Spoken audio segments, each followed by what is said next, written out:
Episode 1330 of Multifamily Collective. Today I wanted to talk about rituals, and this is a topic that I have talked about several times on the Multifamily Collective, but I think it's a super important topic, and it is one that is worthy of multiple episodes, and it is one worthy of examples of rituals, whether they be morning rituals, throughout the day rituals, or evening rituals.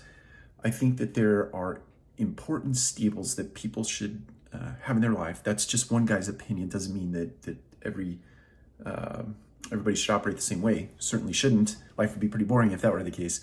But I think rituals are important. I'm going to talk about morning rituals for a second. Morning rituals are a way to set the tone for the day. And if you can design rituals in the morning such that it feels like you're winning from the second you wake up until you, let's say, go to work.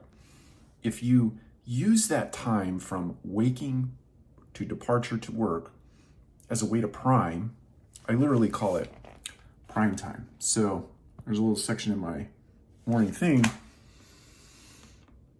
to-do list, if you will, or my schedule for the day that I call prime time.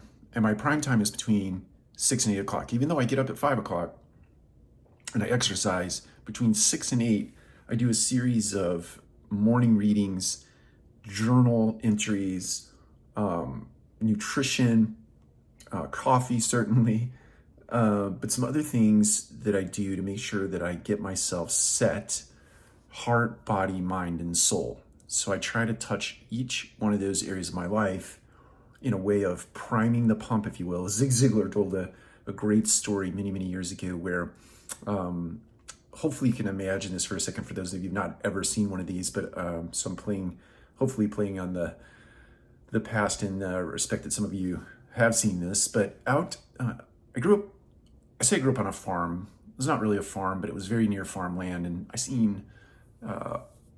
I had the opportunity to see a lot of these things installed. So basically there's a very long pipe that goes into the ground, taps into a water source, and at the top of that pipe is a faucet, if you will.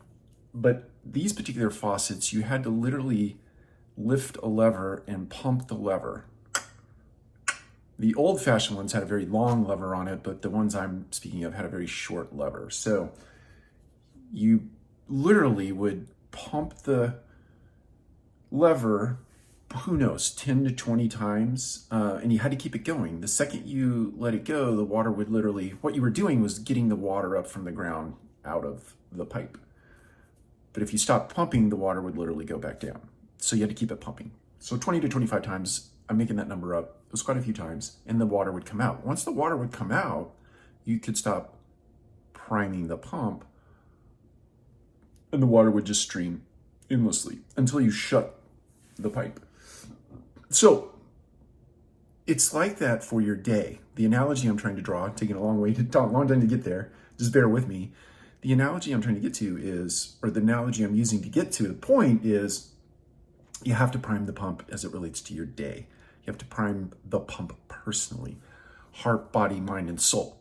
In some way, shape, or form, you have to touch each area of your life so that when you show up for others, especially, you've taken the time to really gear yourself up to be present and aware and there for others that you're going to serve throughout your day. So rituals, morning rituals especially, are very, very important, at least in this guy's opinion.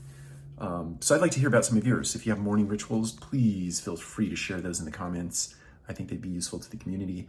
And at some point, we'll write a blog post about morning rituals and how they sort of tie into producing an outcome that is beneficial for all. Take care. We'll talk to you again soon.